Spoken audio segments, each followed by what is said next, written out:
But having said that, Chair, I wanted to get a clarification or a comment from KUPPET. I understand KUPPET, yes, we have a representative at the far end, the guy who looks like me. I wanted to hear what he has to say about the issue of the reduction of 3% from the one that has been introduced by the President about the salary deduction, the 3%. Although it was not in the agenda, but I think we are going to allow it because it's a matter of national interest. We may want to know what the unions feel, because we may be voting for the same in the very near future.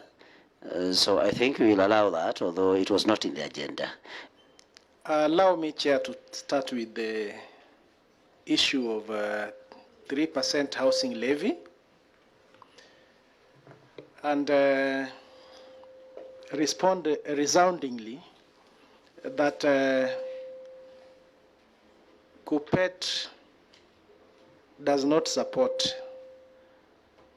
the deduction of salaries from teachers amounting to 3% for the purposes of funding the housing levy.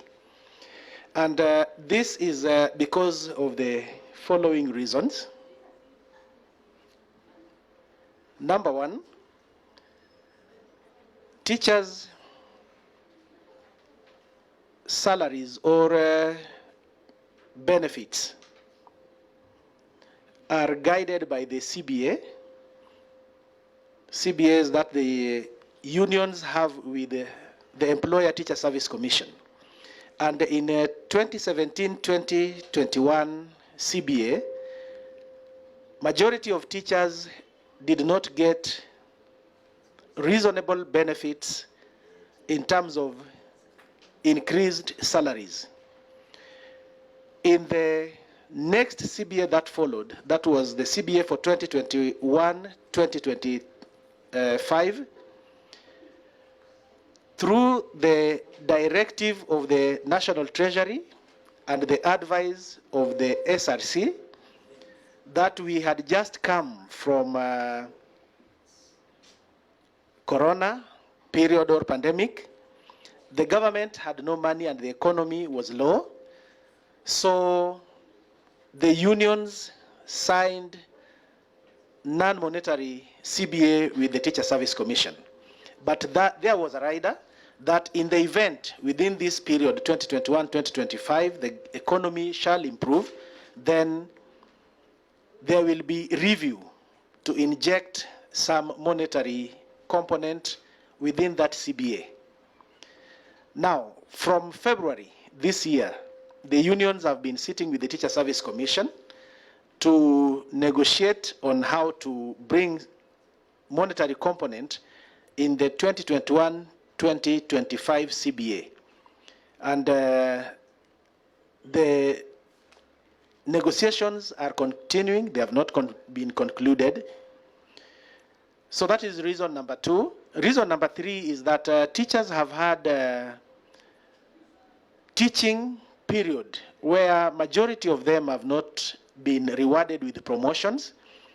And the promotions that have been coming as piecemeals in very low quantities and after a very long time. So this has affected teachers' salaries because the families are growing and the salaries are not growing.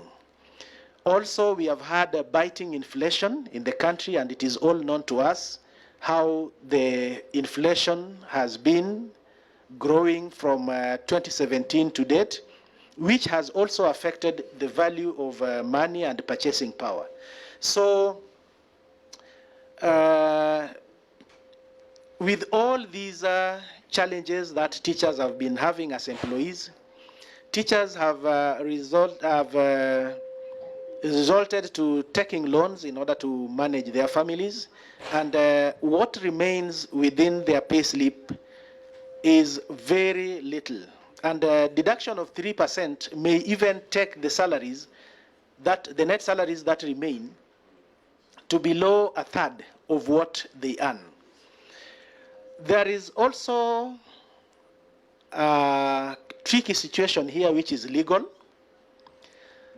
that in a CBA, where there is an agreement between an employee and employer, employee representative and employer, and once that CBA has been reached, it is registered in court, the CBA can only be varied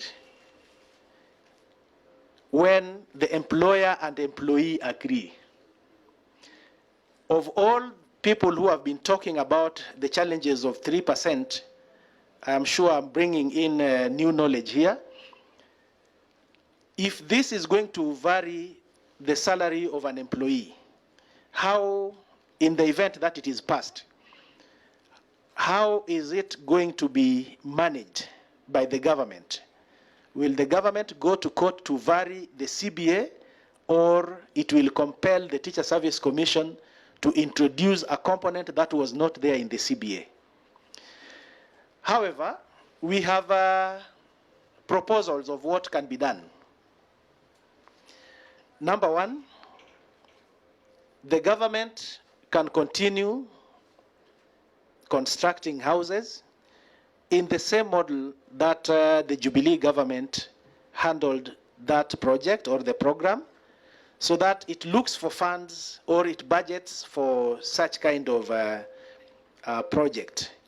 Number two, the government can seal all leakages within its functions, so that the funds do not leak once they are budgeted for. Number three, the government can also ensure that there is zero corruption within its structure. And number five, I go on to propose, I don't know whether it is number 5 or 4, that from my knowledge as a chemist, we are extracting minerals in Kenya, and one of them is titanium, from which government is getting royalty. What if we behaved the way the late John Pombe Magufuli behaved in Tanzania, where they revised the royalties that the government was getting from the minerals that are there in the country? Currently, the government is exporting soil outside Kenya rather than exporting refined mineral. And yet there are so many chemists in Kenya who can refine that ore into titanium, which is very expensive and which the world so demand. Why do we export soil out of Kenya rather than export titanium? Yet it is something that can be refined in Kenya, sold, and the government has generates more revenue. Ladies and gentlemen, I'm not an economist. The bottom line is this. This 3% is going to be a challenge to accept by the union. I submit.